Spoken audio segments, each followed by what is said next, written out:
बच्चों नमस्कार। सभी को नमस्ते। आपका बहुत बहुत स्वागत है। कैसे हाल चाल हैं आपके?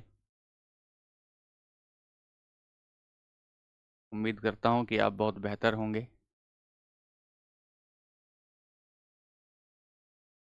चलिए बताइए, आवाज़ आप तक पहुंच पा रही है?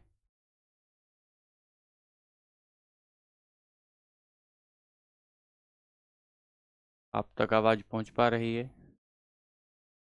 राम राम राहुल भाई। गुड आफ्टरनून विकास। नमस्ते साहिल। हेलो।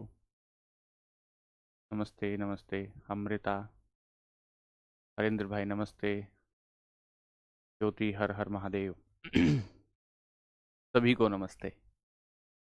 सभी को नमस्कार।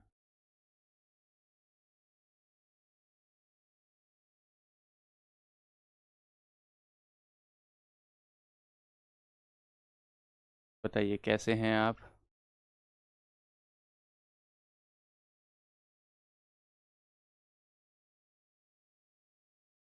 Good afternoon, very good afternoon.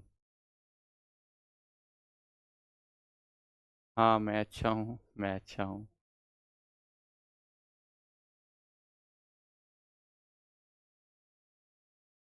चलिए।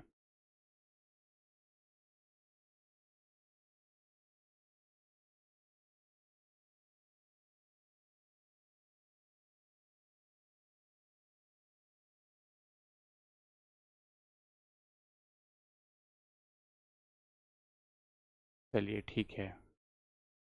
1 मिनट बच्चों, आपसे एक बात करनी है। और आप एक बार कमेंट को रोकिए। एक बार कमेंट को रोकिए। और कमेंट को रोकने के बाद मेरी बात सुनिए। 2 मिनट आपसे एक बात करनी है। एक बार रुकिए आप लोग। कुछ बच्चों ने मुझे एक वीडियो भेजी, जिसमें बच्चों ने पूछा कि हमें तकलीफ़ आ रही है कि क्या आप कुछ गलत तो नहीं पढ़ा रहे हैं। मैं सिर्फ एक ही बात कहूँगा बच्चों कि जो भी हम लोग पढ़ा रहे हैं, जो भी हम लोग अपना पढ़ रहे हैं, उसमें कहीं कोई कमी नहीं है। एग्जाम्पल के आधार पर किसी भी बात को सही और गलत नहीं किया जा सकता। जो भी हम लोग पढ़ रहे हैं, उस पढ़ने के आधार पर, उस पढ़ने के, हाँ दिनेश वही जवाब दे रहा हूँ, दिनेश वही जवाब दे रहा हूँ। प्लीज़ एक बार कमेंट को रोकिए। एक बार आप लोग कमेंट को रोकिए और प्लीज़ मेरी बात सुनिए कि जो हम किसी भी टीचर को जो है अपना कंसेप्ट आसान भाषा में समझाने के लिए कुछ आसान एग्जाम्पल लेने होते हैं। और वो जो आसान एग्जाम्पल लेने होते हैं, उनके आधार पर हम सही और गलत नहीं कर सकते। हम सिर्फ इसलिए आसान एग्जाम्पल लेते हैं ताकि बच्चों को आराम से वो बात समझ में आ जाए, आराम से समझ में आ जाए। दूसरी बात ये है कि जो आपने नोट्स बनाया है, वो सारे के सारे नोट, उसमें कहीं कोई कमी नहीं है। आप मेरी बात को समझिए। हाँ, अगर कोई एक आध शब्द आगे पीछे हो गया है, मैं मानता हूं कि कोई शब्द लिखने के दौरान कोई गलती हो गई है, कोई शब्द हिंदी और अंग्रेजी में गलत हो गया है, जैसे हजारों बच्चे हमारे सामने यहाँ पढ़ रहे होते हैं, उस चीज का एक दबाव होता है, तो उस बात की वजह से, उस शब्द की वजह से आपका कोई सवाल गलत होगा, ऐसा मैं नहीं मानता। जो भी आपने क्लास देखी है, उस क्लास के आधार पर आप अपने पीवाईक्यू लगाइए। यदि आपको लगता है कि मेरी क्लास की वजह से, मेरे कंटेंट की वजह से मेरा सवाल गलत हो गया है, तो मैं उसका जिम्मेदार आज भी हूं और आजीवन उसका जिम्मेदार रहूंगा। मेरी आपसे सिर्फ एक गुजारिश और एक निवेदन ये है कि जो आप पढ़ रहे हैं, आप उसे बेहतर तरीके से पढ़िए।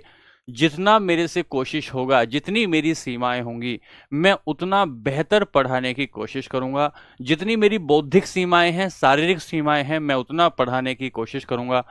आप, हाँ मैं मानता हूं कि कोई गलती शब्द की हो सकती है, कोई गलती ऐसी हो सकती है कि जो लिखने के दौरान कोई गलती हो गई है, लेकिन इसका मतलब ये नहीं होगा, इसका मतलब ये नहीं होगा कि हमने सब कुछ ही गलत पढ़ा दिया होगा। ठीक है बच्चों, चलिए। ये एक मैसेज था, उन लोगों को एक मैसेज था जो मेरे पास एक वीडियो शेयर कर रहे थे और मेरे से कुछ सवाल कर रहे थे। तो मैंने ये कहा भी था उनको, मैसेज में भी ये बात बोली थी और ये क्लास में भी बोल रहा हूं कि आप विश्वास रखिए कि ऐसी ऐसी कोई गलती, ऐसी कोई बड़ी गलती नहीं होगी कि जिस गलती की वजह से आपका सिलेक्शन रुक जाएगा। और हम क्यों ही आपके साथ ऐसा खिलवाड़ करेंगे कि जिससे आपको इस बात की तकलीफ आए। जाने अनजाने में अगर कोई गलती हुई है तो हम उसको निश्चित रूप से सुधार लेंगे, लेकिन ऐसा कोई इंटेंशनली नहीं किया गया, इरादतन कोई काम नहीं किया गया है। तो आइए, ठीक है, आइए अब हम लोग आगे अपनी क्लास को शुरू करते हैं। हम आगे अपनी क्लास को शुरू करते हैं, ये बात हो गई। हम लोग यहां से जब अपनी क्लास को शुरू कर रहे हैं, हम जब आगे अपनी क्लास को शुरू कर रहे हैं तो हम पिछली क्लास में पढ़ रहे थे उपपरमाण्विक इकाइयां।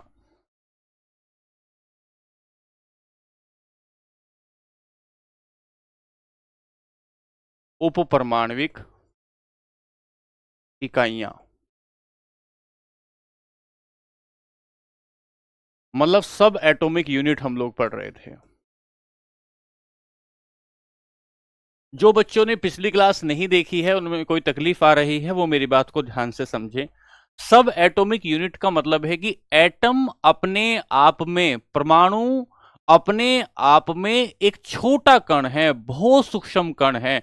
क्या उसके भीतर भी कोई और छोटा कण हो सकता है क्या? क्या परमाणु से छोटा भी, क्या परमाणु से छोटा भी कोई और कण हो सकता है? तो हां, परमाणु से छोटा भी कण हो सकते हैं। और जो परमाणु से अन्य छोटे छोटे कण हैं, परमाणु से जो अन्य छोटे छोटे कण हैं, उन्हें उप परमाणविक इकाइयां कह सकते हैं। और ये जो उप परमाणविक इकाइयां थी, इसमें पिछली क्लास में मैंने आपको इलेक्ट्रॉन पढ़ा दिया था कि हाँ, इलेक्ट्रॉन पे चार्ज कितना होता है, इलेक्ट्रॉन का द्रव्यमान कितना होता है, इलेक्ट्रॉन के घूमने का तरीका क्या होता है। इसके बाद हम इलेक्ट्रॉन से आगे बढ़े तो मैंने आपको प्रोटॉन पढ़ाया था, प्रोटॉन से आगे बढ़े तो मैंने आपको न्यूट्रॉन पढ़ाया था, और पिछली क्लास में होली से पहले हमने आपको पॉजिट्रॉन पढ़ाया था। और ये पढ़ाया था कि पॉजिट्रॉन जो होता है, वो पॉजिट्रॉन को ही एंटी इलेक्ट्रॉन कहते हैं, उस पॉजिट्रॉन को ही एंटी इलेक्ट्रॉन कहा जाता है। और ये जो एंटी इलेक्ट्रॉन है, ये जो एंटी इलेक्ट्रॉन है, पॉजिट्रॉन जो है, इसे एंटी इलेक्ट्रॉन इसलिए कहते हैं क्योंकि ये इलेक्ट्रॉन की दिशा के विपरीत दिशा में घूम रहा होता है। इस पर उतना ही चार्ज होगा, उतना ही आवेश होगा जितना आवेश इलेक्ट्रॉन पर होता है। इस पर उसका द्रव्यमान उतना ही होगा, मास उतना ही होगा जैसे जैसे जैसे इलेक्ट्रॉन का होता है। लेकिन क्योंकि इसके घूमने की दिशा इलेक्ट्रॉन के घूमने की दिशा के विपरीत होती है, इसी वजह से इसे एंटी इलेक्ट्रॉन कह रहे हैं। अब यहां से हम लोग आगे चल रहे हैं, यहां तक की बातें क्लास में डिस्कस हो चुकी थी, यहां से हम आगे चलते हैं। जैसे ही आप यहां से आगे चलोगे तो आपको एक शब्द मिलेगा, लिखे, नोट्स बनाए, न्यूट्रिनो। न्यूट्रिनो,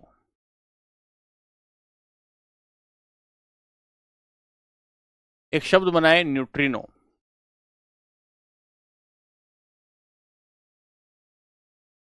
न्यूट्रिनो, न्यूट्रिनो लिखें ध्यान से, न्यूट्रिनो को लिखें। न्यूट्रिनो में हम क्या कहेंगे? इसे इसे घोस्ट पार्टिकल कहा जाता है। इसे घोस्ट पार्टिकल कहते हैं। सर, घोस्ट पार्टिकल, घोस्ट का मतलब होता है भूत। इसे घोस्ट पार्टिकल क्यों कह रहे हैं, इसके पीछे का क्या कारण है? इतना बारीक, इतना नन्हा होता है, इतना छोटा होता है, ना तो इसके ऊपर कोई द्रव्यमान होता है, कोई आवेश होता है ना तो इसके ऊपर, और ना ही इसका कोई मास होता है। ये इंटरेक्ट ही नहीं करता, ये किसी भी अन्य ऑब्जेक्ट से कोई अंतः क्रिया ही नहीं कर रहा होता। इसी वजह से ये हमारे शरीर के आर पार जा सकता है। पुरानी फिल्मों में आपने देखा होगा कि कोई भूत था, वो किसी आदमी के भीतर से ही निकल गया और उस व्यक्ति को पता ही नहीं चला कि ये हमारे भीतर से निकल गया है। जैसे भूत किसी आदमी के भीतर से निकल जाए और उस व्यक्ति को पता ही ना लगे, ऐसे ही ये घोस्ट पार्टिकल किसी व्यक्ति के भीतर से निकल जाता है, आर पार हो जाता है, और आर पार हो जाने पर इसे घोस्ट पार्टिकल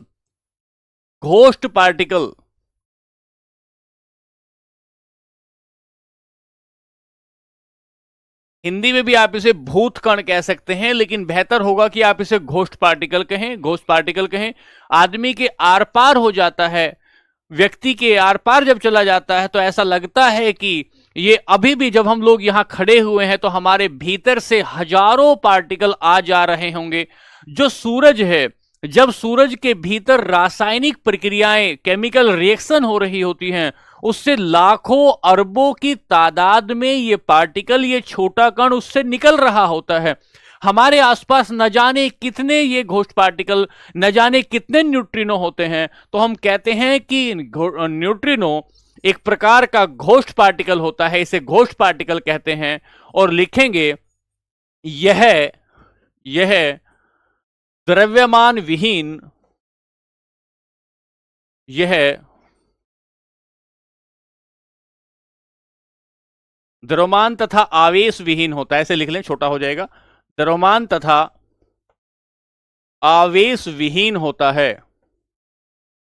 यह द्रव्यमान तथा आवेश विहीन होता है। यह द्रव्यमान तथा आवेश विहीन होता है। It is massless and neutral particle and electroneutral या न्यूट्रल पार्टिकल। यह द्रव्यमान विहीन तथा आवेश विहीन होता है। इसका कोई मास नहीं होता, और इस पर कोई चार्ज नहीं होता। जब इस पर कोई चार्ज नहीं होता है तो यह किसी भी दूसरे चार्ज के साथ, पॉजिटिव के साथ या नेगेटिव के साथ कोई क्रिया नहीं करेगा, कोई रिएक्शन नहीं करेगा। इसीलिए कह रहे हैं कि द्रव्यमान विहीन तथा आवेश विहीन होता है। एक बात तो यह हो गई। इसकी खोज जो की थी वो 1930 में सर पाउली ने की थी। इसकी खोज 1930 में, पूछा जाएगा पेपर में, यह सवाल पेपर में पूछा गया, ये वाली बात पेपर में पूछी गई है। इसकी खोज 1930 में सर पाउली ने की थी।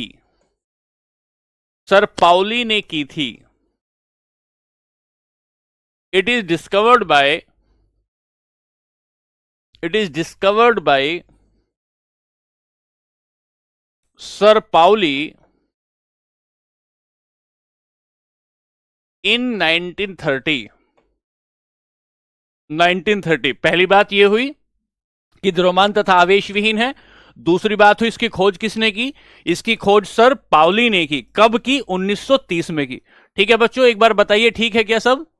आवेश का मतलब होता है अंकुर, किसी भी कण के ऊपर वह पॉजिटिव ऊर्जा रखता है या वह नेगेटिव ऊर्जा रखता है, वो धनात्मक है या वो ऋणात्मक है, इसे आवेश कहते हैं। आगे जाकर छोटा सा एक चैप्टर आएगा तो मैं और बेहतर समझाऊंगा। यहां तक एक बार लिखिए, इसको बताइए तेजी से। 3 बात, एक बात और लिखें, यहां एक बात और लिखें। सेंट पाउली ने इसकी खोज कर दी। ये द्रव्यमान विहीन है, आवेश विहीन है, द्रव्यमान विहीन है, आवेश विहीन है। इसके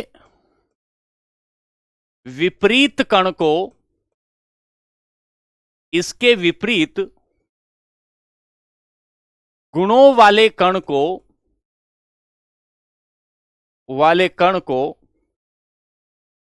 एंटी न्यूट्रिनो कहते हैं। एंटी न्यूट्रिनो कहते हैं।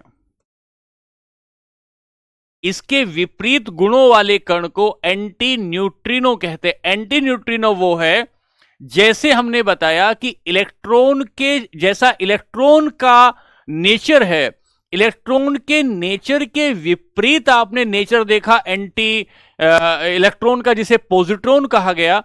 ऐसे ही न्यूट्रिनो के विपरीत जिसका नेचर होगा, विपरीत नेचर का मतलब क्या होगा?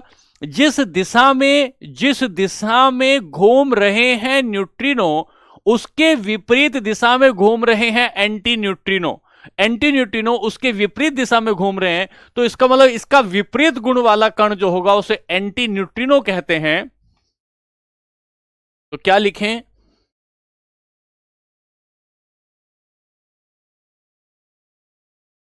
Anti neutrino particles have opposite properties of neutrinos of neutrino. दो बातें हो गई। तो क्या क्या बात हो गई? एक बात हमने देखी कि न्यूट्रिनो को घोष पार्टिकल कहते हैं। पहला सवाल यही आएगा कि घोष पार्टिकल किसे कहा जाता है, द्रव्यमान विहीन कण कौन सा है, आवेश विहीन कण कौन सा है, और इसकी खोज किसने कर दी, ये बात भी आपसे पूछे जाने की संभावना होगा। इसे आंखों से नहीं देख सकते, लेकिन हमारे चारों ओर बड़ी तादाद में इसे लिख सकते हो। कोई बड़ा कण बात नहीं है, लेकिन फिर भी आंखों से नहीं देखा जा सकता, आंखों से नहीं देखा जा सकता, नहीं देखा जा सकता। इतना छोटा, मतलब किसी को भी नहीं देखा जा सकता, ना इलेक्ट्रॉन को देखा जा सकता, ना प्रोटॉन को देखा जा सकता, लेकिन इसे भी आंखों से नहीं देख सकते हो। हमारे चारों तरफ होने के बावजूद, can not be seen eyes. ये बात हो गई। अब यहां से आगे पार्टिकल चलेंगे एक। ये बात क्लियर है? चलूं आगे? ये बात क्लियर है? किस दिशा में घूमता है, दिशा को अभिषेक ऐसे नहीं बताया जा सकता, दिशा को ऐसे सीधा नहीं बताया जा सकता, क्योंकि वो स्पिन करता है। ठीक है, चलिए आगे। अगला हम लोग यहां से लेंगे, दूसरा हम लोग लेंगे पाई मेसोन। लिखें पाई मेसोन।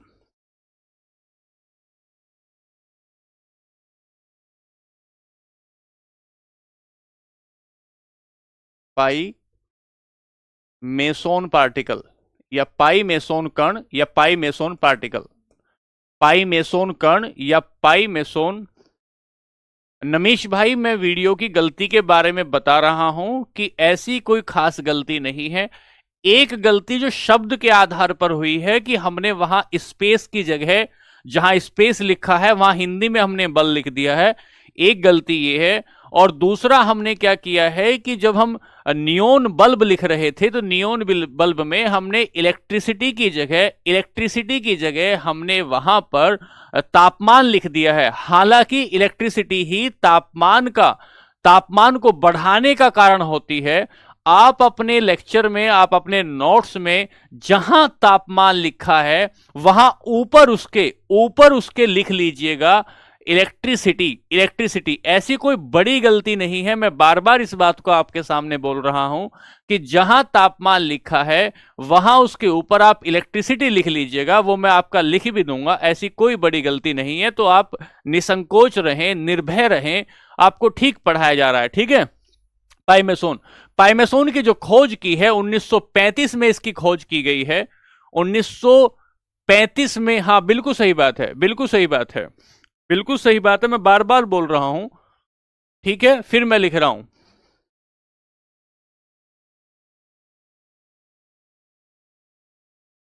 हाँ, कि कोई बच्चा कह रहा है कि सर आग, चूल्हे की आग को आपने पदार्थ कहा। भाई, मैंने चूल्हे की आग को पदार्थ कहा है, उसका मतलब यह है कि जो चूल्हे की आग है वो इतनी ज्यादा भड़कीली नहीं होती। चूल्हे की आग में धुआं भी होता है, कार्बन मोनोऑक्साइड भी होती है, कार्बन डाइऑक्साइड भी होती है। जब चूल्हे की आग जलती है तो उसमें नमी भी होती है। इसका मतलब चूल्हे की आग की तुलना हम लोग सूरज की आग से नहीं कर सकते कि भाई हम सूरज की आग की तुलना चूल्हे की आग से करेंगे। वो सामान्य बोलचाल की भाषा में आपको समझाने के लिए कहा गया है। ठीक है, चलो पाई मेसोन लिखें। अब इस पर चर्चा ना करें, हम इसको लिखेंगे पाई मेसोन। इसकी खोज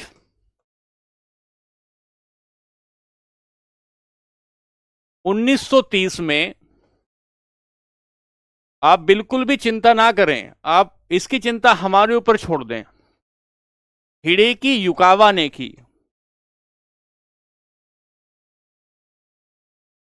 इसकी खोज लिखें 1935 में। देखिए मेरा ध्यान आप मत भटकाइए, आप हमें पढ़ने पर अपना काम करना है, ये तो सब चलता ही रहता है, आप अपनी पढ़ाई पर गौर दें।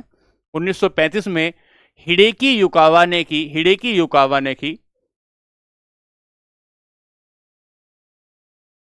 चलिए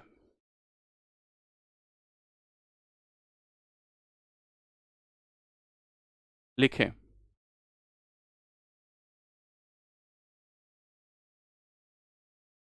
discovered by Hideki Yukawa in 1935, Hideki Yukawa ने की। और अगली बात जो खास तौर पर हमें इसमें लिखनी है कि यह धनात्मक,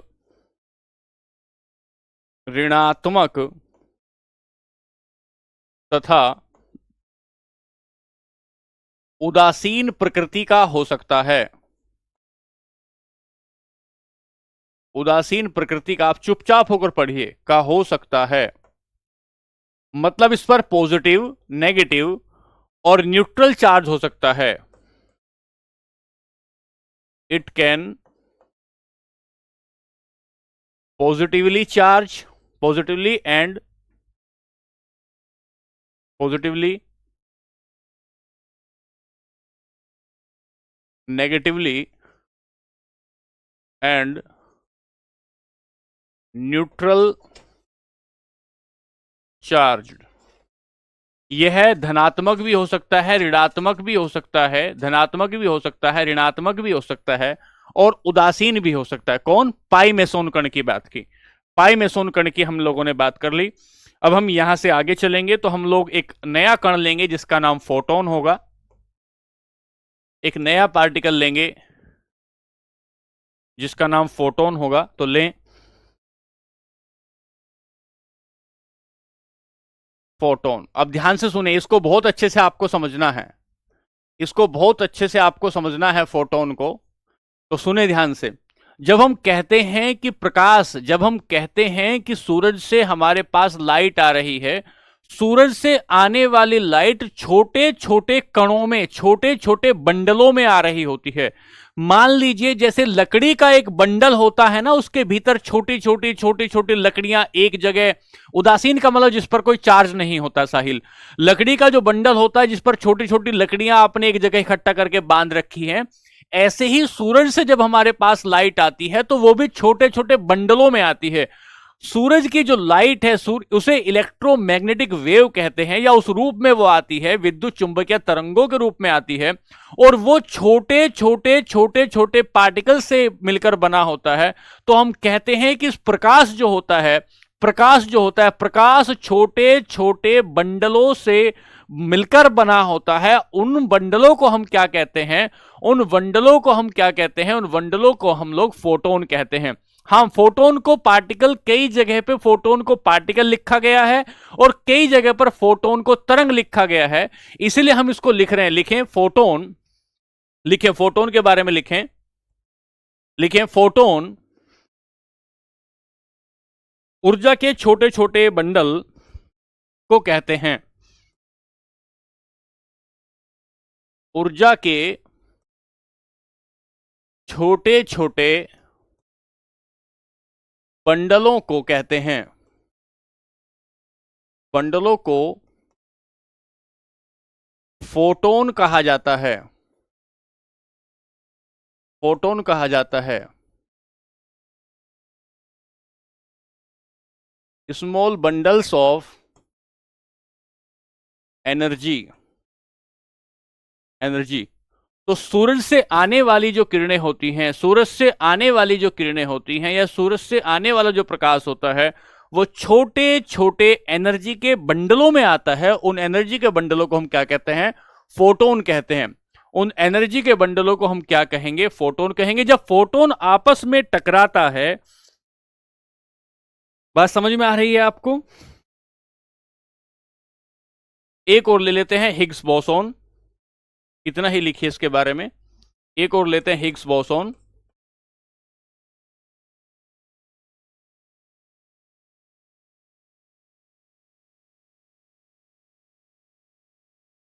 हिग्स बोसोन। ये जो हिग्स बोसोन है, इसकी खोज 1960 में 1960s में 1960 के दशक में पीटर हिग्स ने सबसे पहले बताया इसके बारे में। 1960 में पीटर हिग्स ने सबसे पहले बताया कि ऐसे भी कुछ पार्टिकल होते हैं, ऐसे भी कुछ पार्टिकल होते हैं जिन्हें गोड पार्टिकल कहा जाता है, जिन्हें गोड पार्टिकल कहा जाता है। तो इन्हें हम लोग गोड पार्टिकल कहते हैं, इन्हें हम लोग गोड पार्टिकल कहते हैं, गोड पार्टिकल कहते हैं। हिंदी में भी आपको ऐसे ही लिखना होगा प्यारे दोस्तों, हिंदी में भी आपको ऐसे लिखना होगा, इसे गोड पार्टिकल कहा जाता है। जैसे भगवान सबको आत्माएं देता है, जैसे भगवान सबको शरीर देता है, खोज नहीं लिखनी है फोटोन की, जैसे भगवान सबको आत्माएं देता है, भगवान सबको शरीर देता है, ऐसे ही कहा गया कि जो हिग्स बोसोन है, दुनिया की कोई भी पदार्थ क्यों ना हो, ये उसको मास देता है, उसको द्रव्यमान देता है। मतलब हिग्स बोसोन फील्ड की वजह से ही हमें किसी भी चीज का मास महसूस होता है। इसका मतलब क्या हुआ कि जैसे हमारा ये मार्कर है, ये हमारा किसी का शरीर है, ये मार्कर या शरीर उसका जितना मास होगा, मास मतलब किसी का मास 65 किलो है, किसी का मास 1000 किलो है, तो किसी के मास के होने का कारण हिग्स बोसोन फील्ड को माना गया, हिग्स बोसोन फील्ड को माना गया। इसी वजह से कहा गया कि गोड पार्टिकल किसे कह रहे हैं, गोड पार्टिकल हिग्स बोसोन को कहा जाता है। क्योंकि हिग्स बोसोन को कहा जाता है क्योंकि यह सभी पदार्थों को द्रव्यमान देता है, क्योंकि यह सभी पदार्थों को द्रव्यमान देता है। It provides mass all matter, द्रव्यमान देता है। इसे अगर कोई पूछे कि गॉड पार्टिकल क्यों कहते हैं, तो हम बताएंगे कि इसे गॉड पार्टिकल कहने के पीछे का कारण है कि सभी जितने भी हैं ये आपके पदार्थ, किसी भी प्रकार का जो पदार्थ है, उस पदार्थ को ये मास देता है। इसी वजह से हम इसे गॉड पार्टिकल कहते हैं, पीटर हिग्स और सत्येंद्रनाथ बोस की वजह से इसका नाम हिग्स बोसोन रखा गया। तो आप यहां इस बात को लिख सकते हैं, पीटर हिग्स। अगर नामकरण की बात करेंगे, नोमेनक्लेचर की बात करेंगे, तो पीटर हिग्स और सत्येंद्र नाथ बोस ने इसके बारे में बताया, इसी वजह से इसका नाम हिग्स बोसोन पड़ता है। यहां तक की क्लास इस बारे में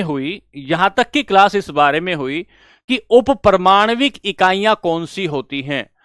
अगर किसी बच्चे को अब भी यह तकलीफ आ रही है कि सर उप परमाणविक इकाइयों का मतलब क्या है, तो उप परमाणविक इकाइयों का मतलब है, इसका मतलब होता है कि परमाणु के जैसी या परमाणु से छोटी बहुत सारी ऐसी इकाइयां जो परमाणु के भीतर हो सकती हैं या उसके नजदीक हो सकती हैं, उसे हम उप परमाणविक इकाइयां कह सकते हैं। बात ठीक है। चलिए अब हम लोग यहीं से कुछ और बातें शुरू करें। यहां तक बताइए, एक बार बताइए, यहां तक ठीक है क्या? आपने नोट कर लिया क्या? हाँ, लिखा तो है ज्योति, हमने लिख तो दिया। हिग्स बोसोन 1960 में, पीटर हिग्स ने 1960 में इसके बारे में सबसे पहले बताया। इसे गॉड पार्टिकल कहते हैं। और गॉड पार्टिकल क्यों कहते हैं? क्योंकि सभी पदार्थों को द्रव्यमान देता है। ठीक है नरेश भाई, ठीक है। आशीष भाई बताएंगे। 2-3 बच्चों का सवाल है, मोहम्मद का, आशीष का। 2 मिनट रुक जाइए, एक बार क्लास पहले कर लें, फिर सबको जिसके जो जवाब है वो सब ले लेंगे, जिसके जो जवाब है वो सब ले लेंगे। चलिए अब कुछ और बातें लिखे प्रमुख तथ्य, कुछ लिखें फैक्ट। कुछ प्रमुख तथ्य।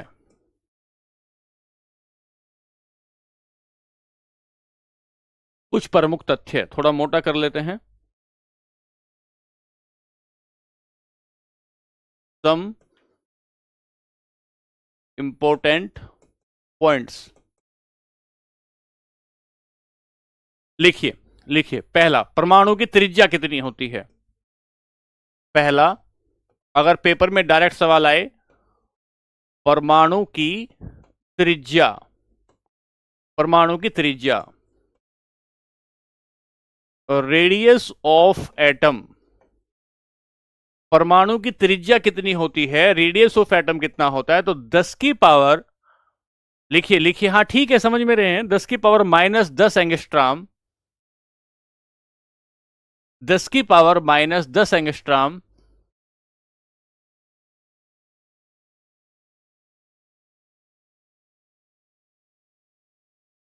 दस की power -10 angstrom.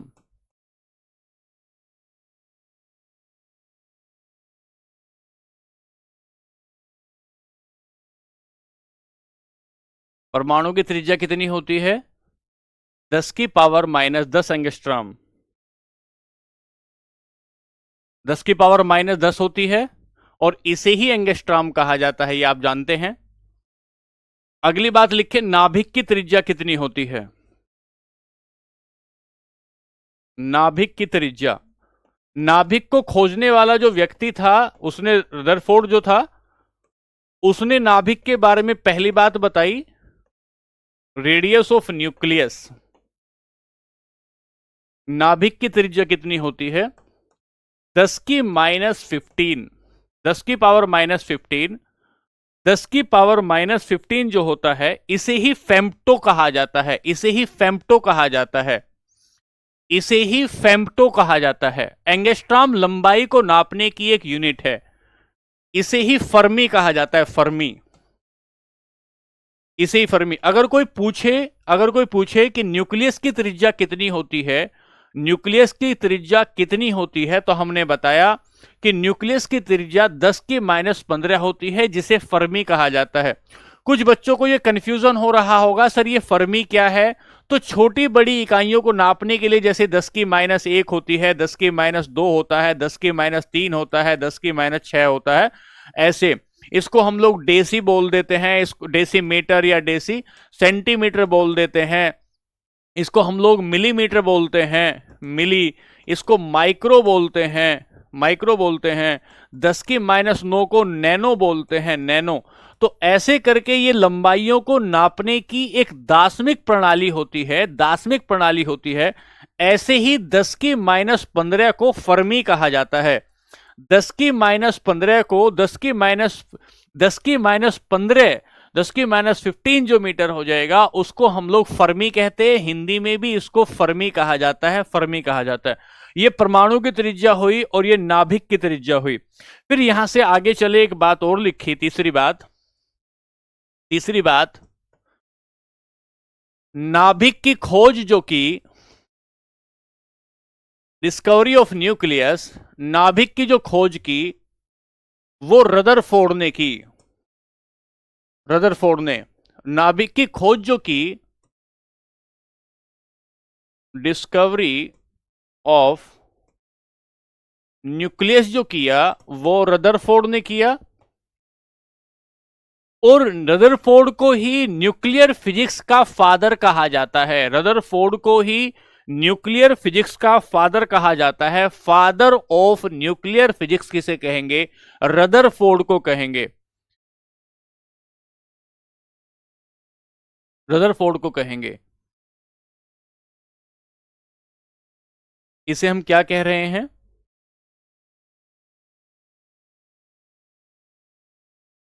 Father of nuclear physics, अर्थात नाभिकीय भौतिकी का पिता, नाभिकीय भौतिकी का पिता किसे कह रहे हैं? रदरफोर्ड को कह रहे हैं। यहां तक ठीक है? यहां तक ठीक है भाई? हाँ, सबका कमेंट मुझे दिख रहा है भाई, सबका कमेंट मुझे दिख रहा है, चिंता ना करें। अगली बात चलते हैं, यहां से आगे चलते हैं, एक पॉइंट और लेंगे, इसी में एक पॉइंट और लेंगे। चौथी बात, हमारी चैप्टर क्या चल रहा है, ये चैप्टर है उपपरमाणविक इकाइयां, और उसमें हम लोग एक हेडिंग लगाए हैं, और उस हेडिंग का नाम है कुछ प्रमुख तथ्य। कुछ प्रमुख तथ्य हम देख रहे हैं, ठीक है। यहां से आगे चले, वो पूरा पीछे लिखवाया गया है, कब खोज की थी, किसने खोज की थी, किस तरीके से खोज की थी, वो सारी बातें लिखवाई गई है। एक बार बता दीजिए सब ठीक चल रहा है तो प्लीज एक बार बता दीजिए, फिर यहां से आगे चलेंगे। यहां से आगे चलेंगे तो एक हम लोग एक हेडिंग बना लेंगे, नाभिक का स्थायित्व। एक हेडिंग बनाएंगे, नाभिक का स्थायित्व, stability of nucleus, stability of nucleus. ठीक है, ठीक है, बहुत बढ़िया। पढ़ाएंगे, थोड़ा फास्ट पढ़ाएंगे, थोड़ा रुकिए, बेसिक पूरा हो जाने दीजिए, फिर चिंता ना करें। आप चिंता ना करें, बेसिक को पूरा होने दीजिए, बेसिक को। Stability of nucleus. बच्चों आप उसकी चिंता ना करें, फास्ट की और धीमे की आप चिंता ना करें। आप सिर्फ इस बात की चिंता करें कि आपको समझ में आ रहा है कि नहीं आ रहा। आप सुनो ध्यान से, सुनो ध्यान से। अब मैं आपको ये बात बताने की कोशिश कर रहा हूं, हाँ ठीक है, बता देंगे अनु। मैं आपको ये बताने की कोशिश कर रहा हूं कि ये जो आपका कोई एटम होता है, ये जो आपका कोई परमाणु है, एटम जो है ये, इस एटम के भीतर कोई नाभिक होगा। एटम के भीतर नाभिक होता है, न्यूक्लियस होता है, और इस न्यूक्लियस के भीतर, इस एटम कहेंगे, इस न्यूक्लियस के भीतर प्रोटॉन और इस न्यूक्लियस के भीतर प्रोटॉन और न्यूट्रॉन होते हैं। इस न्यूक्लियस के भीतर प्रोटॉन और न्यूट्रॉन होते हैं। बात ध्यान से सुनिए, इस न्यूक्लियस के भीतर प्रोटॉन और न्यूट्रॉन होते हैं। अगर प्रोटॉन और न्यूट्रॉन का अनुपात 1:1 है, ध्यान से सुनिए, कि यदि इस नाभिक के भीतर 3 हमने प्रोटॉन बनाए और 3 हमने इलेक्ट्रॉन बनाया, इसका मतलब हुआ कि ये जो अनुपात हुआ ये 1:1 है। यदि किसी भी परमाणु के भीतर जो न्यूक्लियस है, उस न्यूक्लियस में प्रोटॉन और न्यूट्रॉन का रेशियो 1:1 है, तो इसका मतलब यह है ये सबसे ज्यादा स्थायी है, ये सबसे ज्यादा स्थायी है, ये सबसे ज्यादा स्थायी है। स्थायी होने का मतलब क्या है? अपने से फूटेगा नहीं, अपने से टूटेगा नहीं, इसका ऑटोमेटिकली डिके नहीं होगा। अगर इसका प्रोटॉन का, न्यूट्रॉन का और प्रोटॉन का अनुपात 1:1 हो जाता है, 1:1 हो जाता है, तो इसका मतलब यह है अब इसके भीतर अनस्टेबिलिटी आनी शुरू हो गई है। ऐसा मान के चलिए कि अगर ऐसा मान के चलेंगे कि हम माने कि 1.5 यहां पर 3 है, यहां पर 3 आ गए हैं, और यहां आ गया है, यहां 6 मान लीजिए, यहां 6 है और यहां पर 2 है, यहां पर 2 है। तो जब आप इसका ये अनुपात लेंगे, अगर ये भी अनुपात ले सकते हैं आप, लेकिन मैं मान के चल रहा हूं कि अगर आप इसे 1:1 के अनुपात में लेंगे, तो इसका मतलब ये होगा कि ये नाभिक जो होगा सबसे ज्यादा अनस्टेबल हो जाएगा। सबसे ज्यादा अनस्टेबल का मतलब होता है कि इसमें रेडियो एक्टिव गुण पाए जाएंगे। तो हम लिखे ध्यान से, लिखे ध्यान से, नाभिक का हेडिंग डाले, नाभिक का स्थायित्व। मैं दोबारा बताऊंगा, चिंता ना करो। नाभिक का स्थायित्व लिखें, यह नाभिक के भीतर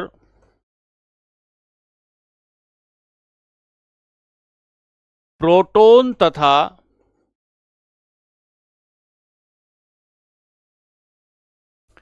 न्यूट्रॉन की संख्या के अनुपात पर निर्भर करता है, कि संख्या के अनुपात पर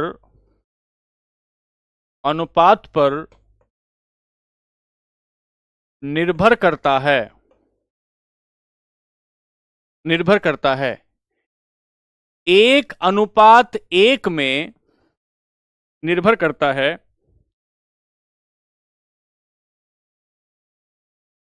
यदि यह अनुपात, मैं दोबारा बताऊंगा, चिंता ना करें,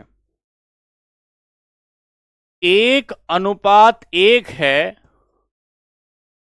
तो तो नाभिक सर्वाधिक स्थायी है। नाभिक सर्वाधिक स्थायी है। नाभिक सर्वाधिक स्थायी, अभी अंग्रेजी में लिखूंगा, सर्वाधिक स्थायी है। और यदि यदि इसका अनुपात, हां बिल्कुल सही बात है जानसी, यदि इसका अनुपात, मैं फिर से बताता हूं एक बार, हम लोग पढ़ रहे हैं नाभिक का स्थायित्व, मतलब कौन नाभिक कितना ज्यादा स्टेबल होगा और कितना ज्यादा अनस्टेबल होगा। जब हम स्टेबल और अनस्टेबल की बात कर रहे हैं, इसका मतलब कौन सा नाभिक अपने आप फूट जाएगा, कौन सा नाभिक अपने आप फूट जाएगा और कौन सा बंधा रहेगा। इसको आप ऐसा मान के चलिए कि मम्मी ने एक लड्डू बनाया है, बूरा का और मावे का एक लड्डू बनाया है। अगर उसमें उसमें मावे की संख्या, मावे की जो मात्रा है अगर कम रख दी गई है, तो ऐसे आपका लड्डू ऐसे फूट जाएगा, बिखर जाएगा। लेकिन यदि उसमें मावे की, खोवे की मात्रा ज्यादा रख दी गई है, तो वो चिपक कर रहेगा, चिपक कर रहेगा और वो लड्डू टूटेगा नहीं, लड्डू टूटेगा नहीं। तो लड्डू की स्टेबिलिटी किस बात पर निर्भर करी? लड्डू की स्टेबिलिटी इस बात पर निर्भर करी कि उसमें घी कितना है, उसमें मावा कितना है, मतलब खोवा कितना है। लेकिन अगर हम ये कहें कि आप लड्डू को बिखरना नहीं चाहते, आप लड्डू को बिखरना नहीं चाहते, टूटना नहीं चाहते, इसका मतलब ये है कि उसके भीतर मावे की संख्या, घी की मात्रा, मावे की मात्रा ज्यादा है। इसका मतलब यह होता है कि अगर नाभिक के भीतर, न्यूक्लियस के भीतर एक ही इलेक्ट्रॉन है, एक ही प्रोटॉन है, सबसे ज्यादा स्टेबल एटम माना जाएगा। क्यों माना जाएगा? क्योंकि प्रोटॉन के ऊपर पॉजिटिव चार्ज होता है, न्यूट्रॉन के ऊपर कोई चार्ज नहीं होता। और जैसे जैसे प्रोटॉनों की संख्या बढ़ती जाएगी, तो प्रोटॉनों की संख्या बढ़ने पर प्रोटॉन पॉजिटिव और दूसरा पॉजिटिव चार्ज एक दूसरे को रिपील करेगा, एक दूसरे को प्रतिकर्षित करेगा। और जब एक दूसरे को प्रतिकर्षित करता है, एक दूसरे को रिपील करता है, तो नाभिक के टूटने की जो है संभावना बढ़ जाती है। इसीलिए यह कहा जाता है कि अगर यह अनुपात 1.5:1 है, तो यह इससे ऊपर होने पर नाभिक ज्यादा अनस्टेबल हो जाएगा। यह कितना होना चाहिए आदर्श स्थिति में? यह होना चाहिए 1:1। अब बताइए, यदि यह अनुपात 1:1 होता है, तो नाभिक सर्वाधिक स्थायी होता है। पहले अंग्रेजी, नाभिक सर्वाधिक स्थायी होता है, यहां तक बताइए। अब बताइए, सर्वाधिक स्थायी होता है, सर्वाधिक स्थायी होता है, लेकिन लेकिन 1:1 होने पर नाभिक रेडियो एक्टिव हो जाता है।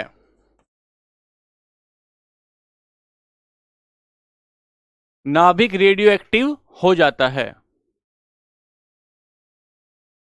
बताओ तो समझ में आया कि नहीं? रेडियो एक्टिव हो जाता है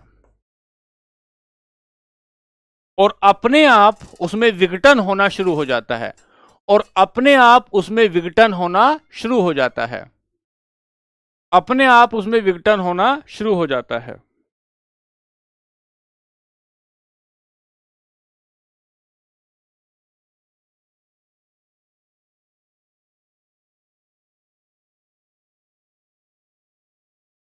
क्षय या विघटन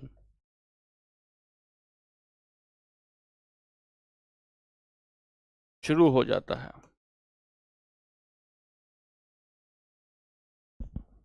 ठीक है, अब लिखते हैं इसको अंग्रेजी में।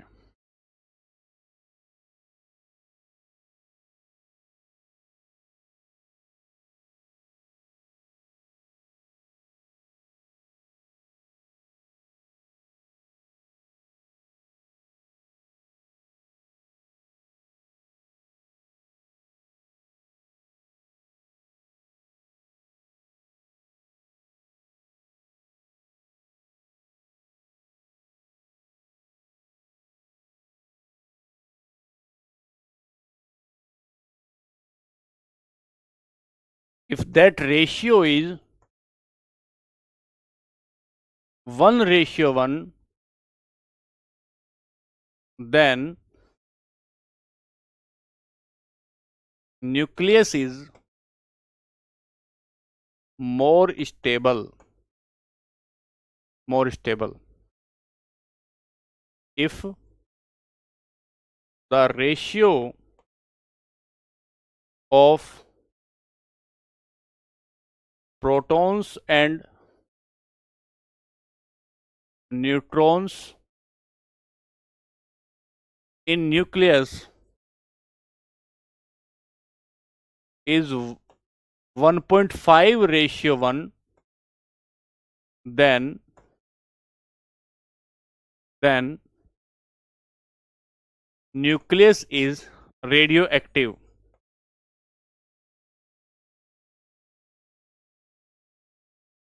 Nucleus became radioactive. Nucleus became radioactive. Nucleus became radioactive. Start undergoing spontaneous decay.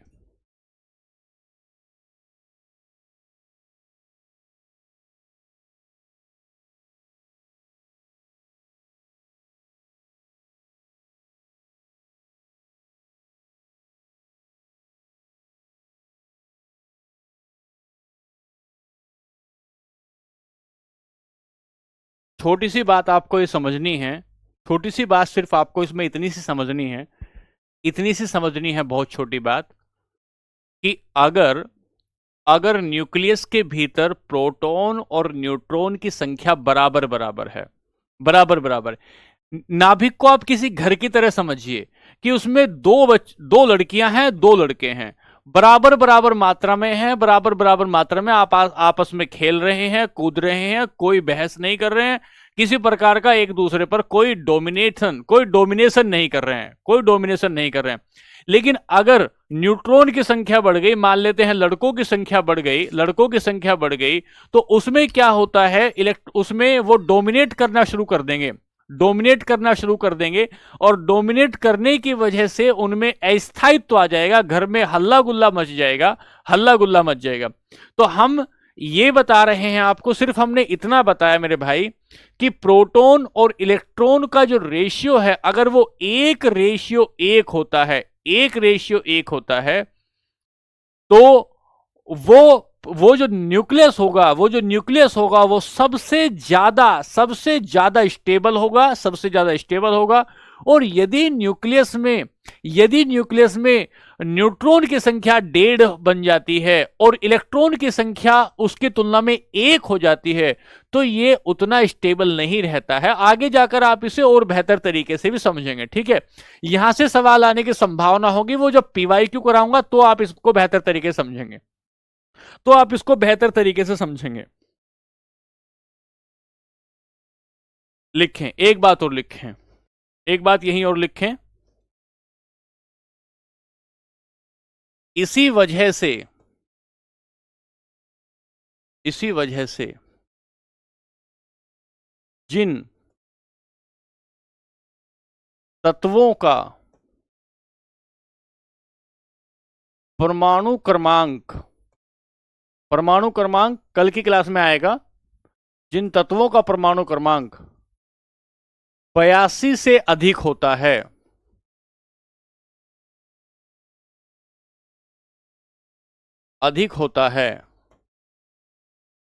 वे रेडियो एक्टिव तत्व होते हैं। जब पूरा चैप्टर कंप्लीट हो जाएगा तो पीवाईक्यू आएंगे, जैसे ही पूरा चैप्टर कंप्लीट होगा तो पीवाईक्यू आएंगे। इसी वजह से जिन तत्वों का परमाणु क्रमांक 82 से अधिक होता है, उनमें रेडियो सक्रियता का गुण पाया जाता है।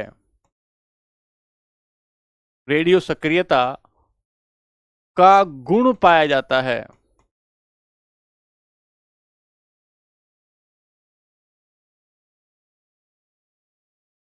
एलिमेंट्स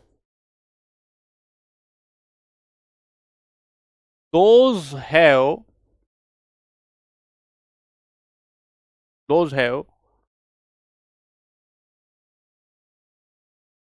हायर एटॉमिक, लिखिए इसको एक बार। ये चैप्टर पहला वो चल रहा है आपका, पदार्थ वाले चैप्टर को ले रहा हूं भाई मैं, पदार्थ वाले चैप्टर को ले रहा हूं।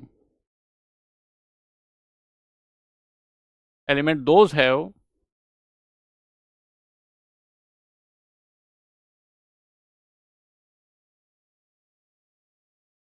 एटॉमिक नंबर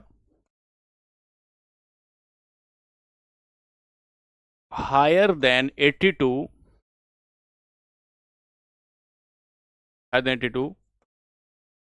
एग्जिबिट्स प्रदर्शित करते हैं radio activity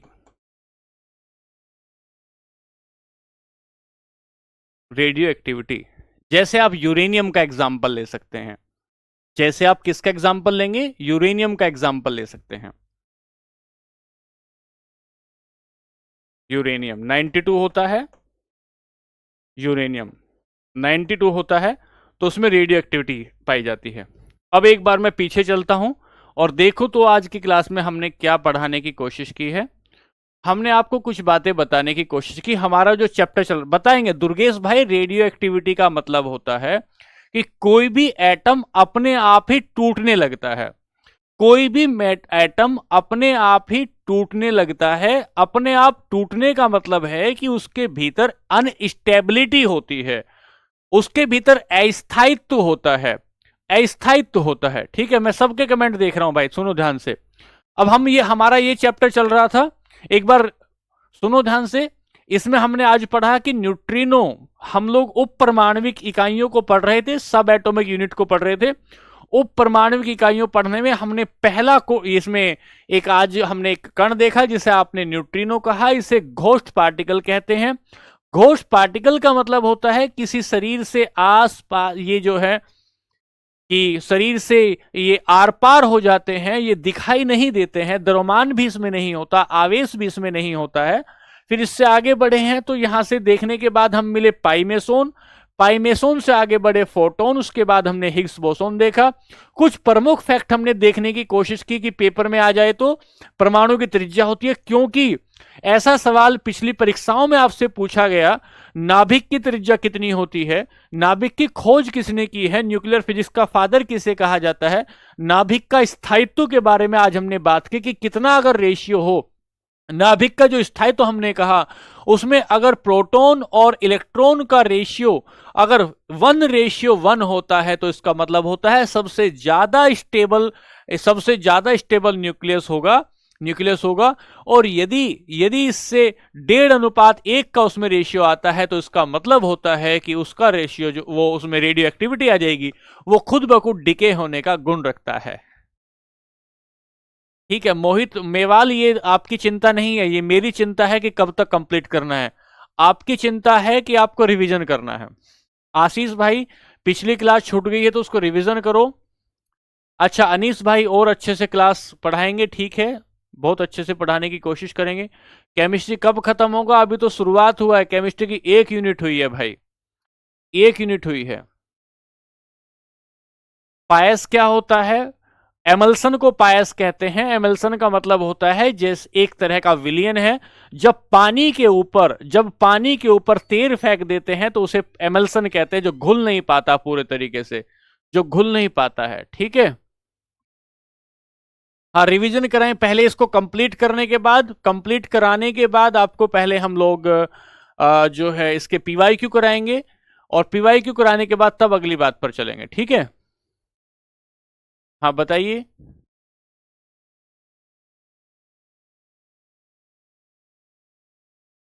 thank you, thank you.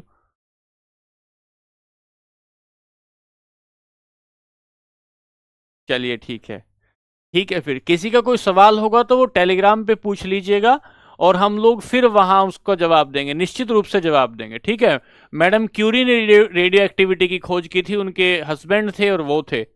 ठीक है, चलिए आज के लिए नमस्ते, खुश रहिए, आनंदित रहिए, खूब पढ़ाई करिए। नमस्कार, नमस्ते।